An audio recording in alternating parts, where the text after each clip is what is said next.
Hiyo ni sauti nzuri kabisa, nyororo kabisa, lakini pamoja na burudani hiyo, ule ujumbe murwa wa kutunza amani na mifano ya zile sehemu ambazo zimekosa amani.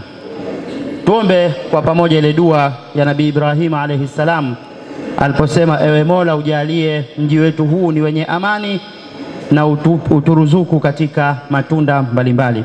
Mheshimiwa mgeni rasmi, sasa hivi ni wasaa kusikiliza paneli ya pili na ya mwisho kwa siku yetu ya leo. Kwa heshima kubwa nimwombe tena mwenyekiti wa kongamano hili, mtangazaji mkongwe Jaafar Mponda, achukue nafasi yake, na niwakaribishe watoa mada wetu watatu ambao bila shaka watatumia muda mfupi zaidi ili tuweze kumaliza katika ule muda ambao tulipanga awali, lakini pia kuwaruhusu wazee wetu na wageni wetu kushiriki katika ratiba nyingine zilizoko mbele. Nimwombe kwa heshima kubwa mwenyekiti wa taasisi ya wanazuoni wa Kiislamu Hay'at Ulama al-Muslimin, Sheikh Abdullah Saleh Ramadhan Ndauga, karibu katika jukwaa. Nimwombe pia mwakilishi wa Sheikh wa mkoa wa Dar es Salaam, Sheikh Adam Mwenyipingu, ambaye yeye ni Sheikh wa wilaya ya Ilala, pia ni mwenyekiti wa kamati ya amani ya wilaya ya Ilala. Karibu juu Sheikh. Pia nimwombe mjumbe wa baraza la ulama BAKWATA Taifa, ambaye pia ni imamu mkuu wa Masjid Maamur, Sheikh Isa Othman. Karibu Sheikh kwa ajili ya kutuelimisha kuhusiana na mada iliyoko hapo mbele yetu, Qur'ani na amani. Jaafar Mponda, karibu. Assalamu alaikum wa rahmatullahi wa barakatuh. Naam, sina shaka tumeyafurahikia mapumziko hayo ambayo yalitupa ujumbe kwa yule ambaye ndio anaungana nasi kwa wakati huu. Hili ni kongamano la amani na mada ambayo inatamalaki leo ni Qur'ani na amani. Jopo letu la awali limetuanzishia vema kabisa, lakini sina shaka katika sehemu yetu hii ya pili, kama mashekhi walivyotambulishwa hapa, wao watakuwa na kazi kubwa kabisa ya kuelezea wakati tuliokuwa nao na yapi hasa ya kutuongoza katika wakati huu. Tukianza moja kwa moja na wanajopo hapa ambao tayari wapo, ni waombe tu kutokana na muda wetu, basi tutumie dakika 5 kila ambaye atapata nafasi, na mara baada ya hapo tuzipate zile nafasi za japo watu wawili watakaouliza maswali kwenu, na tutachukua jukumu la kuyajibu, na hata katika maudhui yaliyopita hapo awali. Tukianza na Sheikh Ndauga, fursa ni ya kwako hivi sasa. Tueleze Sheikh wetu, mafundisho ya Uislamu yanatueleza nini kuhusu amani katika kipindi cha uchaguzi? Tunafahamu ya kwamba tunaelekea katika uchaguzi mkuu Oktoba 29. Sasa mafundisho ya Uislamu kwa kipindi tulichokuwa nacho hivi sasa, tunafahamu kwamba vyama mbalimbali vipo katika kampeni kuhakikisha ya kwamba wanaeleza sera zao ili mwananchi achague kiongozi anayemtaka kutokana na sera za vyama hivyo. Sasa kwa kipindi hiki mafundisho ya Uislamu yanatueleza nini hasa kwa muktadha wa amani katika kipindi hiki? Karibu Sheikh Ndauga. Alhamdulillah wassalatu wassalamu ala rasulihil karim wa ba'd. Kwanza kwa kuzingatia muda tuliopewa ni mchache kidogo, lakini kubwa zaidi nitoe shukrani za dhati kwa Mwenyezi Mungu Subhanahu wa Ta'ala. Ni wajibu wetu kufanya hivyo, lakini vile vile shukrani kwa walioandaa kongamano hili, na pia shukrani kwa mwelekezaji wa hao tunaozungumza katika hadhira hii. Swali limeelezwa moja kwa moja kwamba ni nini cha kufanya, kutakuangalia namna gani ya kweli Uislamu unatuelekeza vipi katika swala zima la kuelekea au kwa uchaguzi ambao uko mbele yetu. Uislamu unatuelekeza nini kuhusu amani? Unatuelekeza nini kuhusu amani? Unatuelekeza nini kuhusu amani? Swali zuri sana, kwa sababu tumeambiwa kwamba Uislamu, nitumie dakika 2 haraka nizungumze Kwa wale ambao wanaosoma sera ya Uislamu, sira ya Uislamu, watafahamu, kwa sababu sina muda wa kusherehesha zaidi. Uislamu tutaangalia Qur'ani, Uislamu tunaangalia mafundisho ya Mtume sallallahu alaihi wasallam. Mtume sallallahu alaihi wasallam wakati bado ni mdogo, kuna tukio alishuhudia Mtume sallallahu alaihi wasallam. Tukio hilo akaja akalieleza baada ya kuwa ni mtume. Hiyo itakuwa ni msingi wangu mkubwa sana, wa labda mtanielewa kile ambacho ninachokusudia katika kwamba Uislamu unaelekeza nini katika kuelekea ama kuhusu amani. Ni tukio la haraka sana kwamba ilitokea dhulma iliyofanyika pale Makka. Kadhulumiwa mgeni baada ya kudhulumiwa na mtu ambaye ni maarufu sana katika mji ule, As bin Wa'il. Mtu yule kahangaika, kaenda katika kila sehemu, wote walikuwa wanashindwa kumvaa huyo bwana ambaye ni dhalim kutokana na nafasi yake ilivyokuwa. Kilichotokea, yule bwana baada ya kuzidiwa, alichokifanya alipanda katika mlima wa Jabal ibn Abi Qubais.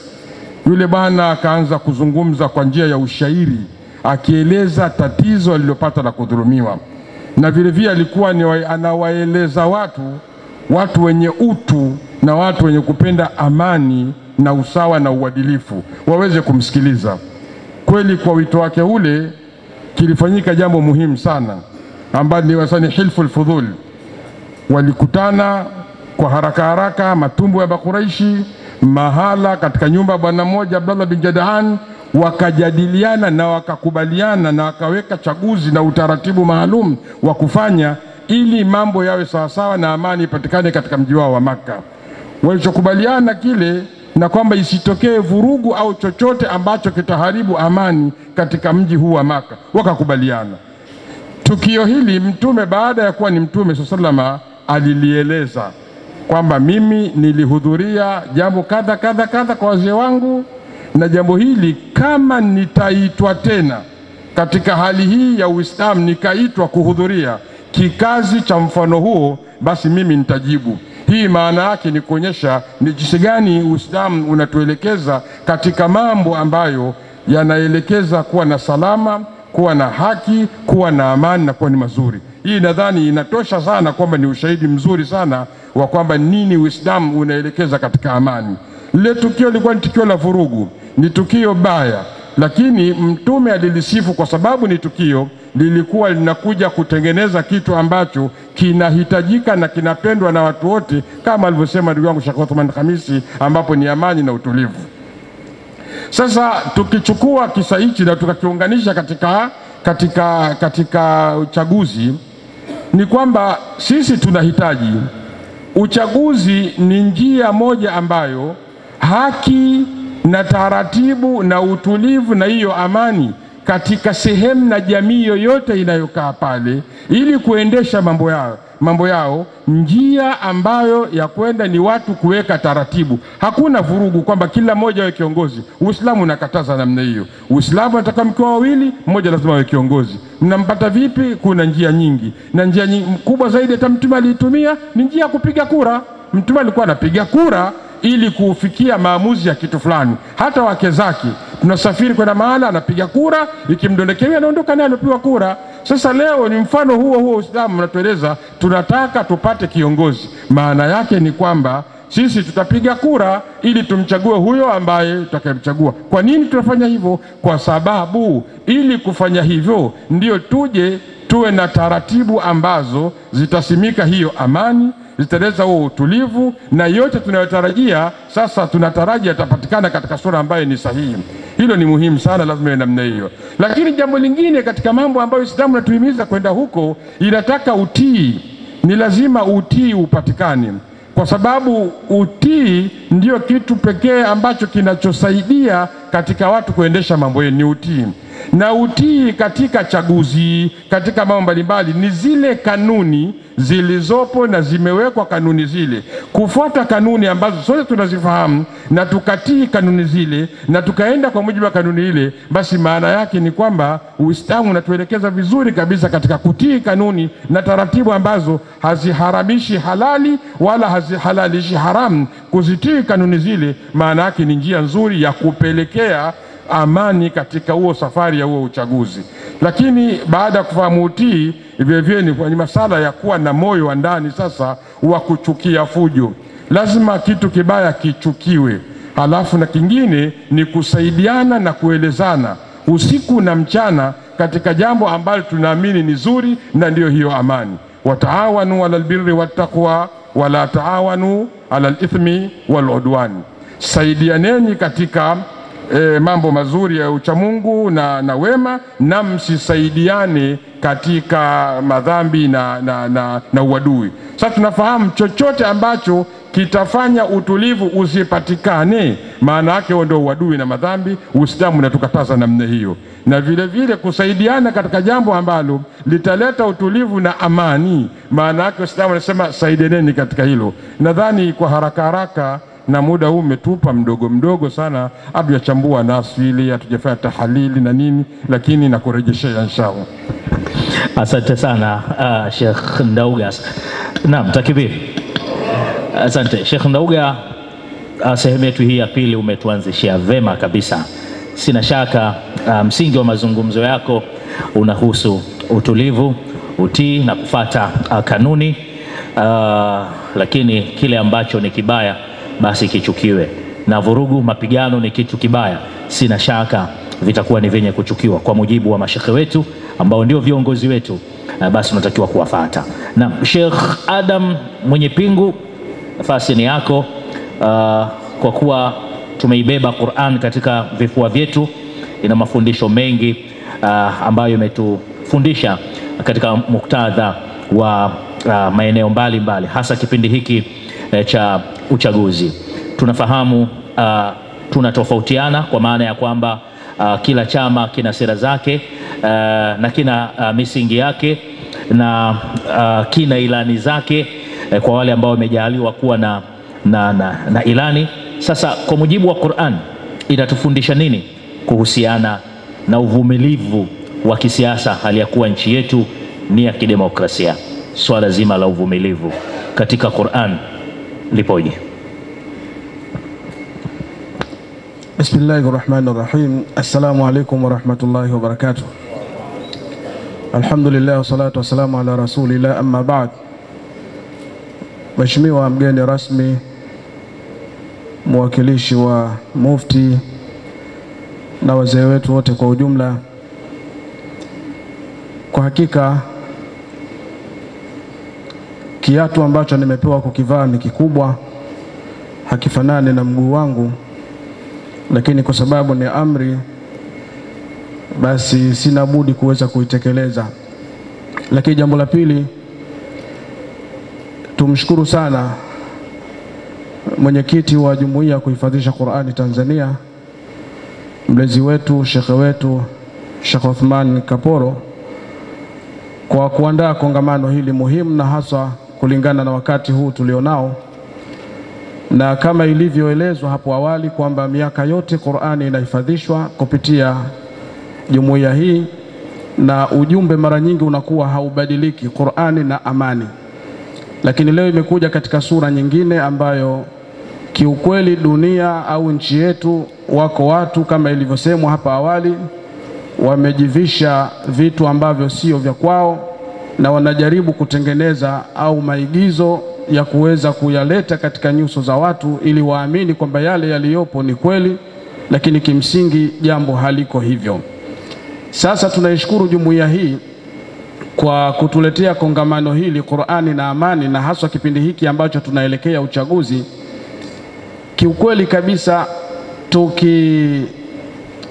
tukiisoma Qur'ani, lakini tukaisoma sira ya Bwana Mtume sallallahu alayhi wasallam, na tukimuelewa vyema Bwana Mtume sallallahu alayhi wasallam, tutaona wazi kwamba hata mama yetu Aisha radhiallahu anha wa arda alipoulizwa kwamba tabia za Mtume sallallahu alaihi wasallam zilikuwa ni zipi, akasema kana khuluquhu alquran, kwamba tabia zake zilikuwa ni Qur'ani.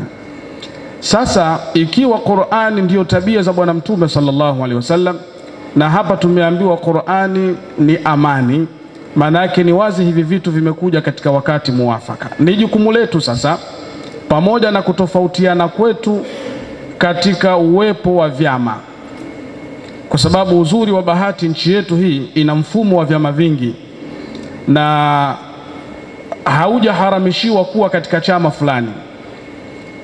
Hivyo unaweza ukawa katika chama fulani. Kwa kipindi hiki ambacho tunaelekea uchaguzi, manake hii nukta ya kuvumiliana ni muhimu sana katika kulinda amani, kwa sababu vyama vyote, kila chama kimetengeneza ilani yake ya uchaguzi na viongozi wamepewa jukumu la kuweza kusimamia ilani hizo. Sasa chama fulani kitakuwa na ilani yake katika upande fulani, na wao viko vitu ambavyo wamevifanya kuwa ndio vipaumbele vyao. Wakipata ridhaa ya wananchi wa Tanzania kuweza kuongoza nchi hii, manake watafanya 1, 2, 3. Lakini na mwingine naye kupitia chama chake ametengeneza ilani yake ambayo pia ameweka vipaumbele vyake viweze kuvumiliwa.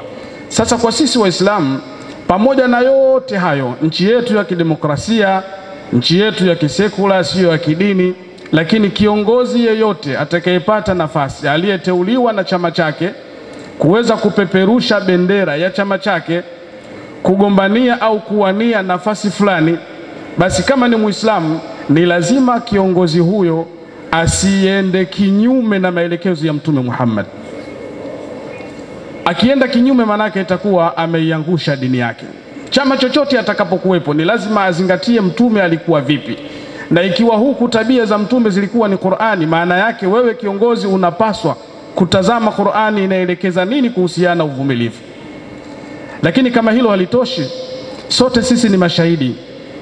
Mtume wetu Muhammad sallallahu alayhi wasallam katika lile tukio ambalo lilifanyika mwaka wa 6 wa Hijra, tukio la Sulhul Hudaybiyah, ukilisoma lile tukio namna lilivyo, vile vipengele vilivyowasilishwa na upande mmoja ambao vinatakiwa viingie kwenye mkataba usainiwe, na kila upande uchukue waraka wake kwa ajili ya uhifadhi, watoke pale waende kwenye hatua ya utekelezaji ya yale yote yaliyowekwa kwenye zile nukta.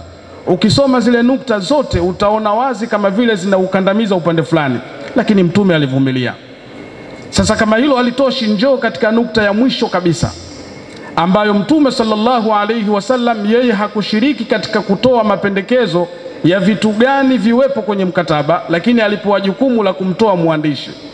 Sasa yule mwandishi wa Mtume sallallahu alayhi wasallam, Imamu Ali ibn Abi Talib, wakati anaanza kuandika Bismillahirrahmanirrahim, jamaa upande wa pili walikuja juu. Ali ibn Abi Talib akasita kuendelea na uandishi wake, akaambiwa futa Arrahmanirrahim, andika bismika Allahumma. Arrahmanirrahim ndio nani? Hatumjui, hatu hivi.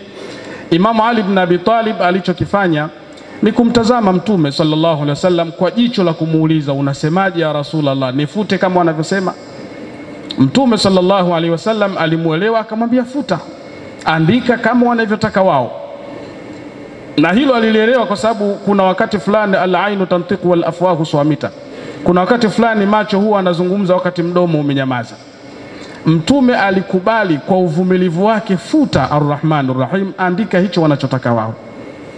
Lakini mwisho lilipokuja hadha ma salaha alayhi Muhammad Rasulullah, walikataa neno Rasulullah, wakasema andika hadha ma salaha alayhi Muhammad ibn Abdullah.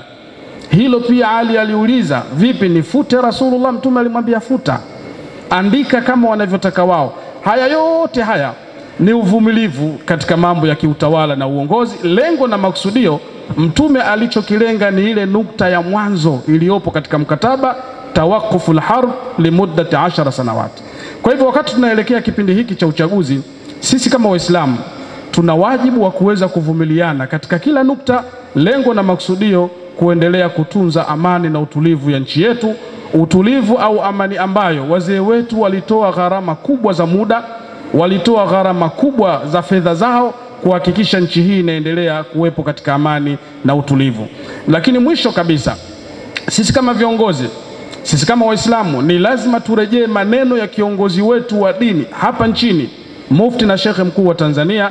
Alipata kuzungumza mahala kwamba Muislamu wa Tanzania, hakikisha usiwe chanzo cha kuvunjika kwa amani ya nchi hii, kwani ukisababisha kuvunjika kwa amani ya nchi hii utakwenda kuulizwa kwa Mwenyezi Mungu Subhanahu wa Ta'ala, kwa kuwa amani ni neema. Thumma latusalunna yawmaidhin anin na'im. Wassalamu alaykum wa rahmatullahi wa barakatuh. Wa alaykum assalam wa rahmatullahi wa barakatuh. Naam, amani ni neema. Kwa dakika 5 na sekunde 40, asante sana mwanajopo kwa kulizingatia hilo, na sina shaka kwa viongozi wa siasa basi mtakuwa mmesikia namna ambavyo Qur'an inavyotanabaisha kuhusu amani, lakini katika suala zima la kuvumiliana kisiasa, japokuwa mmetofautiana. Lakini katika hili Sheikh Isa bin Uthman, ni la kwako pia, hasa katika kujezia na kutuwekea zaidi mstari ulionyooka. Ni lipi jukumu la wanasiasa katika kuilinda hii amani tuliyokuwa nayo hapa nchini, ambayo ni miongoni mwa tunu za taifa letu? Karibu. Bismillahirrahmanirrahim. Assalamu alaykum wa rahmatullahi wa barakatuh. Alhamdulillahi rabbil alamin, wa salatu wassalamu ala rasulillah wa ala alihi wa sahbihi ajma'in, amma ba'd. Swali lililopewa hapa, ni lipi jukumu la wanasiasa katika kuilinda amani iliyopo, na uwanja wake ni mpana. Nilimwambia alionipa pale, nikasema mambo haya ukimwandaa mtu mapema anakuwa na contribution nzuri zaidi, lakini nitajitahidi hapa kama nafikiri kidogo huku nasema na kuchonga muda. Viongozi wa kisiasa,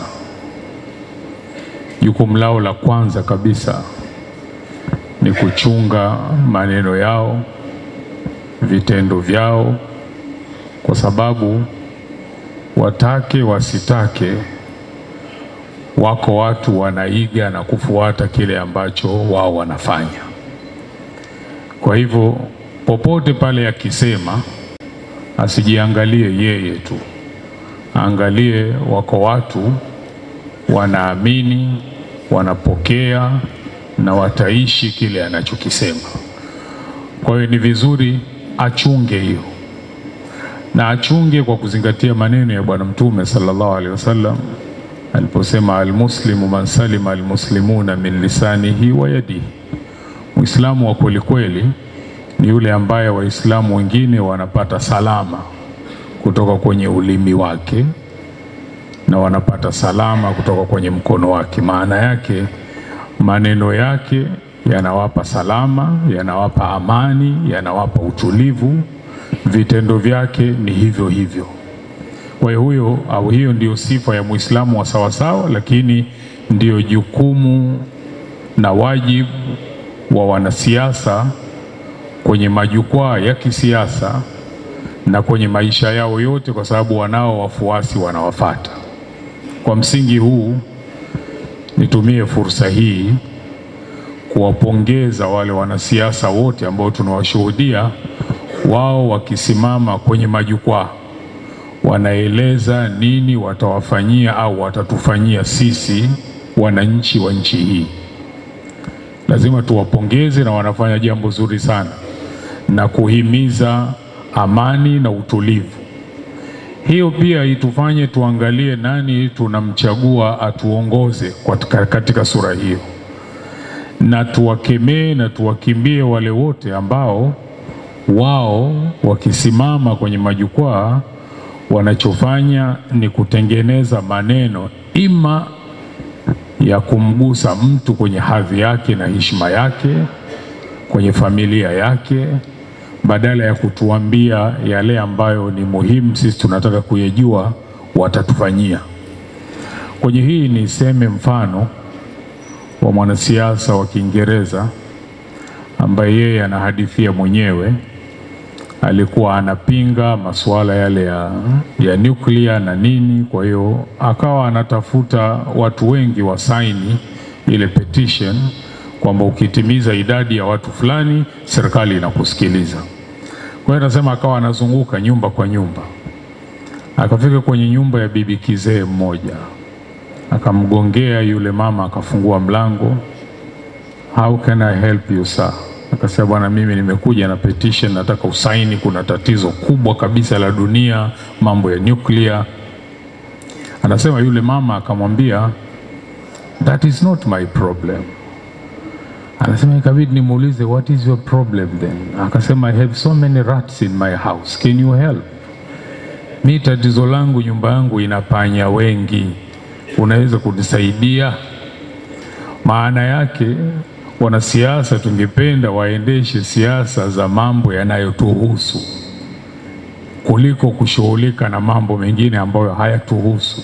Kwa hiyo ndio maana anasema tuwapongeze wanasiasa ambao wakisimama kwenye majukwaa wanazungumza namna gani watatatua yanayotuhusu badala ya matusi, kashfa, kutukana wengine na kuwa ndio chachu ya kuchochea fujo na vurugu. Kwa hiyo jukumu la wanasiasa, majukumu yako mengi, lakini hili ndio la msingi, kuchunga nini wanasema, nini wanafanya, kuangalia ustawi wa nchi yetu. Wataalamu wanasema source ya busara, source of wisdom is to know who you are. Source ya busara kwanza kujijua wewe ni nani, lakini la pili kujua una nini, na tatu kujua kile ulicho nacho unakilindaje. Kwa hivyo sisi tunawaambia wanasiasa na tunajiambia na sisi wenyewe, kwa sababu wao wote wanatokana na sisi, ni kujua sisi ni kina nani. Tulicho nacho tunakijua ni amani ambayo majirani zetu wanaitamania, hawaipati. Tunaona kwa mifano mingi sana. Sasa kinachohitajika ni mpango madhubuti wa sawasawa wa kuilinda, na inaanza kwa wao kuangalia nini wanasema, nini wanafanya, kwa sababu kila wanachosema na kufanya watu wanawafuata na kuona ni sawasawa wale wafuasi wao, kumbe hilo jambo haliko katika sura hiyo. Kwa hiyo kwa ufupi, role ya wanasiasa katika kuilinda amani tulionayo katika nchi ni kuchunga maneno yao, ni kuchunga vitendo vyao, wao wasiwe sehemu ya matatizo. Bwana Mtume sallallahu alaihi wasallam alivyotuambia sisi Waislamu, katuambia khairukum man yurja khairuhu wa yu'manu sharruhu, mbora wenu ni yule ambaye popote pale akitokea watu wanatarajia kheri kutoka kwake. Popote pale akitokea watu wanakuwa hawana wasiwasi kama kwake yeye kutakuwa na shari. Kwa hivyo wanasiasa nafasi yao ni hiyo, kwamba wakitokea hivi tukiwaona tutarajie kheri na tuwe na hakika kwamba hapa shari hakuna. Isiwe kinyume chake, kwamba akikamata tu maiki mnaambiana bismillah, hilo sio ataanza na nini, atakuwa hajafanya wajibu wake sawa sawa. Mwenyezi Mungu atujalie tuwe kusikiliza maneno na kufuata yaliyokuwa mazuri. Wassalamu alaikum wa rahmatullahi wa barakatuh.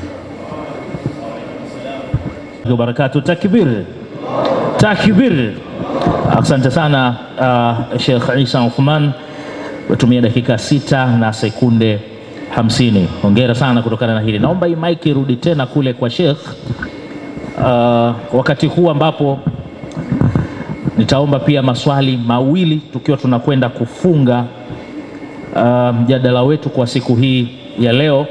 Tutatoa nafasi ya maswali mawili, lakini swali kwako Sheikh, tunafahamu kipindi hiki kipo kwa mujibu wa katiba, na Sheikh Ndauga hapa alizungumzia moja ya kipengele ni kuwa na utii, kwa maana ya kwamba kufuata kanuni.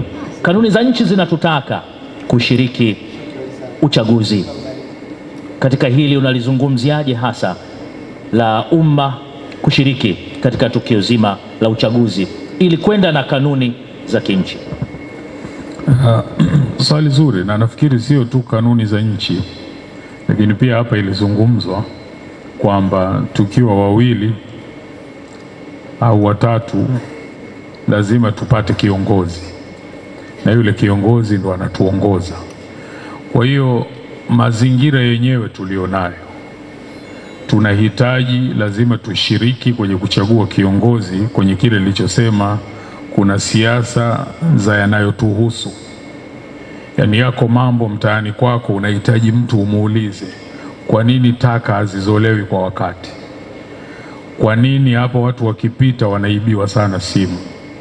Yako mambo mengi ambayo kawaida tunahitaji mtu wa kumuuliza na tujue yeye ndo anasimamia jambo hilo. Sasa huyo hawezi kupatikana kama hatutotoka tukaenda kuchagua. Kwa hiyo tuna wajibu wa kusimamia hilo, na sheria na kanuni zinaturuhusu, ili tupate kiongozi ambaye atasimamia yale yanayotuhusu.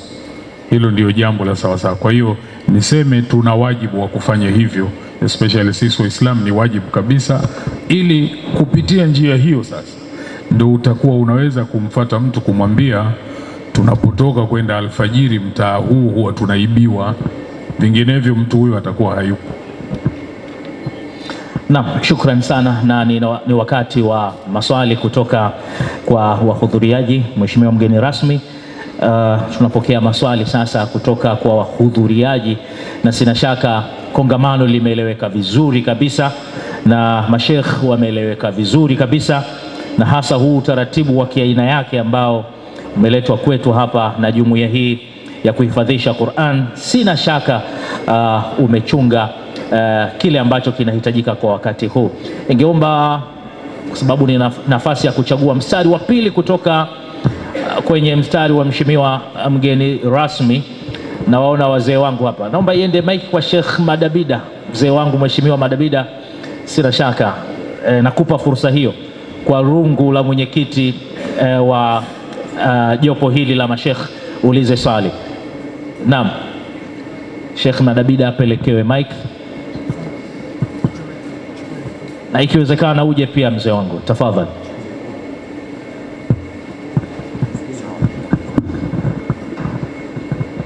Naam, mzee Madabida, mheshimiwa huyu ni mtu wa pwani, anajua misingi ya uvaaji wa kanzu, na hata uzi aliopiga wanasema kidani kile kichwani kimesadifu kabisa. Mheshimiwa, karibu. Bismillah, alhamdulillah, salatu wassalamu ala rasulillah sallallahu alaihi wasallam. Mheshimiwa mgeni rasmi, mashekhe wangu, ndugu zangu, assalamu alaikum wa rahmatullahi wa barakatuh.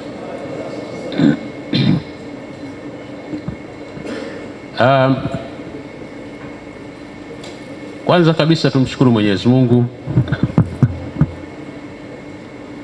kwa kutujalia uhai, uzima na afya, na kutukutanisha hapa kwenye jambo hili adhimu sana. Pili, tumshukuru ndugu yetu Sheikh Othman Kaporo kwa wazo hili ambalo limekuja katika wakati muafaka. Na mheshimiwa mgeni rasmi, tunajua una mambo mengi, lakini umekubali kutumia muda wa wakati wako kuja kushiriki katika hili kongamano. Ndugu zangu, tumewasikia mashekhe wetu wamezungumza juu ya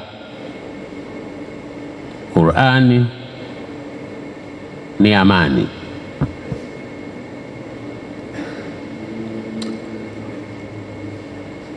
Wapo ambao wameizungumzia Qur'ani kwa ujumla wake,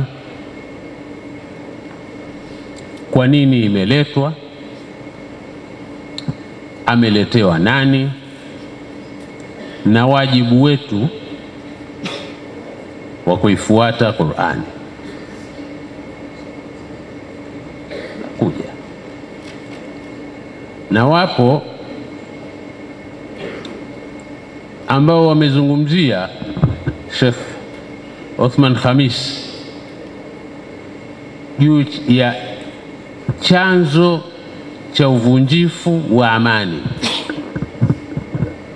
vijana. Ndiyo visababishi wa uvunjifu wa amani.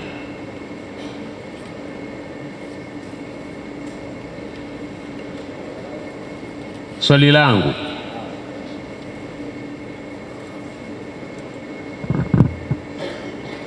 Waingereza wana msemo wao, wanasema passing the buck. Unamsukumia mwingine jambo ambalo wewe ulikuwa unapaswa kulifanya.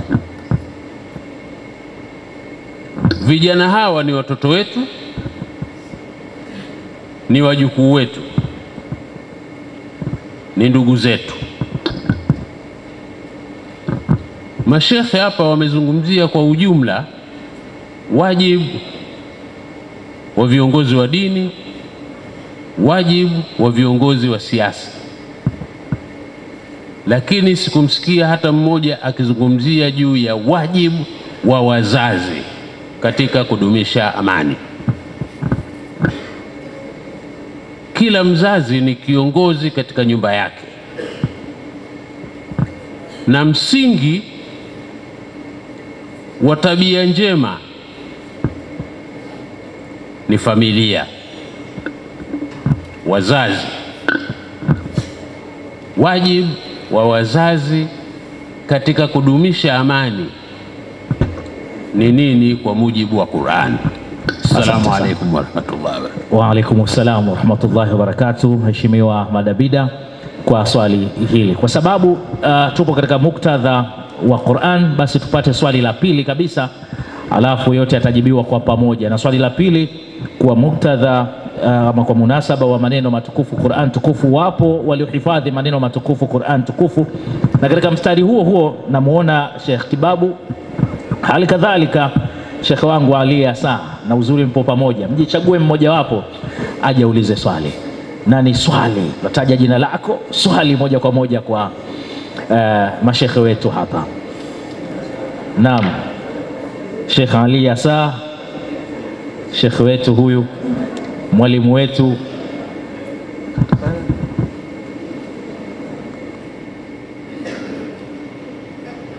Tayari kuuliza swali lake, karibu sana. Bismillah wa salatu wa salamu ala rasulillah sallallahu alayhi wa sallam wa ba'd. Awali ya yote niungane na wazee wangu waliotangulia kwenye kumshukuru Allah subhanahu wa ta'ala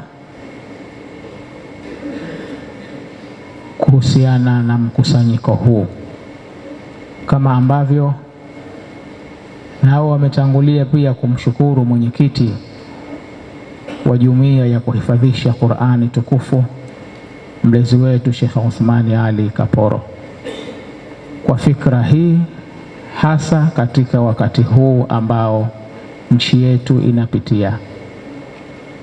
Niwashukuru watoa mada kwa ufasaha mkubwa, lakini nishukuru kwa nafasi hii ya upendeleo ya kuuliza swali. Hakika mazungumzo ya walimu wetu kwangu hayakuacha nafasi ya wapi ambapo hawakupagusa, lakini tu niwaombe, swali langu liwe ni maombi, wasisitize zaidi kwenye eneo la vijana, watusisitize zaidi hasa kwenye hili swali la mheshimiwa mzee Madabida, ni lipi jukumu la wazazi kwa watoto wao. Sasa tusiishi na kwenye watoto tu, tusisitize zaidi kwenye vijana, kwa sababu vijana ndio ambao wakishaamua la kwao basi hawana la kusikia. Hii ni fursa yenu wahadhiri wetu kuweza kulisisitiza hili, vijana wasifuate mkumbo. Tuombeni hapa kazie kwa msisitizo mkubwa, tukiwa tunajifunza kwenye historia ya Bwana Mtume Muhammad sallallahu alayhi wasallama, namna alivyoekeza msisitizo kwenye kuwalea vijana. Shukran. Naam, asante sana kwa swali hilo Sheikh Ali Asa, na tunakwenda katika kupata majibu ya maswali hayo mawili kwa moja, ambalo sina shaka yote yamezungumzia kuhusu wajibu wa wazazi kuhusu hili la amani. Naam, Sheikh Isa bin Uthman. Shukran. Nadhani swali ni zuri, liliguswa hapa, lakini mzee David akataka tuwe very specific kuona wajibu wa wazazi kwa vijana.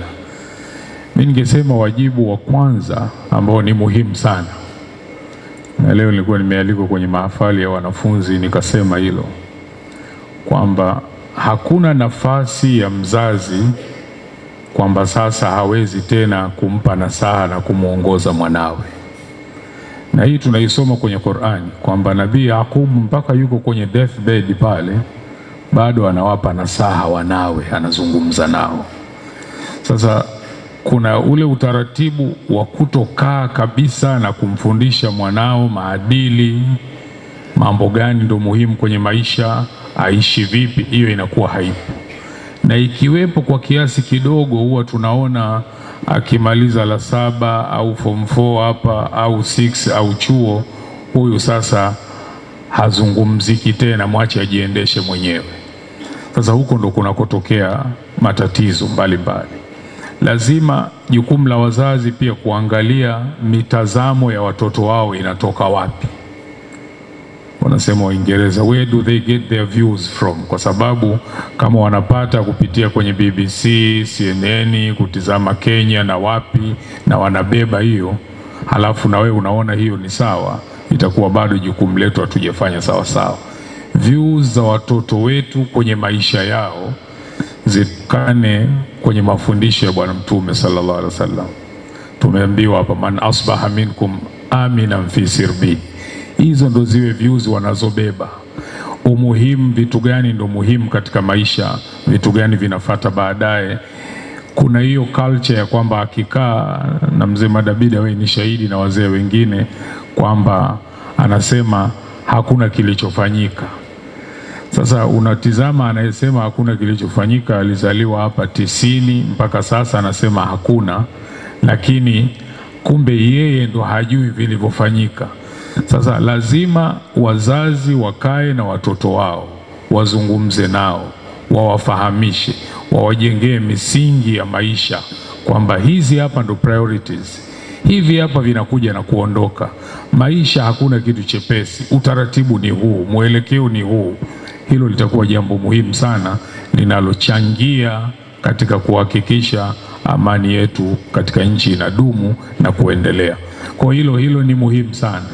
Na swali la pili imekuwa limerudi pale pale, msisitizo kuhusu vijana, na mimi nirudi pale pale, tuseme nao, tuwatayarishe leo, tuwaambie chochote wanachofanya leo ndo kitadetermine maisha yao kesho. Alhaji Manzi anajua pale maneno ya bwana Malcolm X akisema, the future belongs to those who prepare for it today. Kesho inatayarishwa leo. Sasa akidhani akiwa barabarani tu ndo anatayarisha kesho, ataitayarishaje sasa akiwa miguu hana?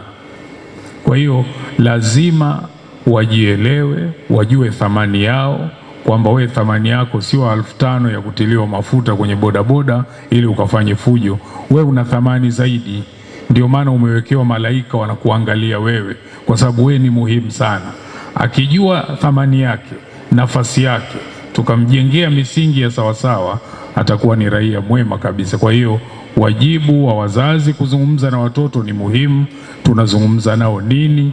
Je, kuna wakati hatuongee nao? Hapana. Ikiwezekana mpaka huko kitandani kwenye godoro lako la kifo, endelea kuzungumza na wanao, kuwapa nasaha, kuwaongoza kwenye yaliyo mazuri. Naam, alhamdulillah, hilo ndilo hitimisho la mada yetu hii muhimu kabisa.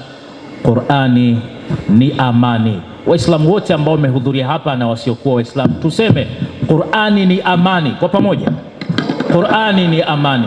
Basi ni ujumbe ambao tunatakiwa tuondoke nao kwa siku hii ya leo, ambapo mada imeenda kumgusa kila ambaye amehudhuria hapa na hata yule ambaye hakufanikiwa kufika hapa. Nishukuru wanajopo kwa kuanza na sehemu yetu ya kwanza kwa Sheikh Musa Kundecha, hali kadhalika Sheikh Uthman Khamis umetupa zawadi nzuri kabisa na tuna jukumu la kuifanyia kazi sanjari kabisa katika sehemu yetu hiyo ya kwanza na Sheikh wetu Yusuf Kidago, na sehemu ya pili ilikuwa na mashekhe wengine watatu hapa. Sheikh Ndauga umetupitisha uzuri kwa hakika, shukran sana, sanjari na Sheikh Adam mwenye pingu umetendea haki hadhira hii katika siku hii ya leo, na Sheikh Isa bin Uthman.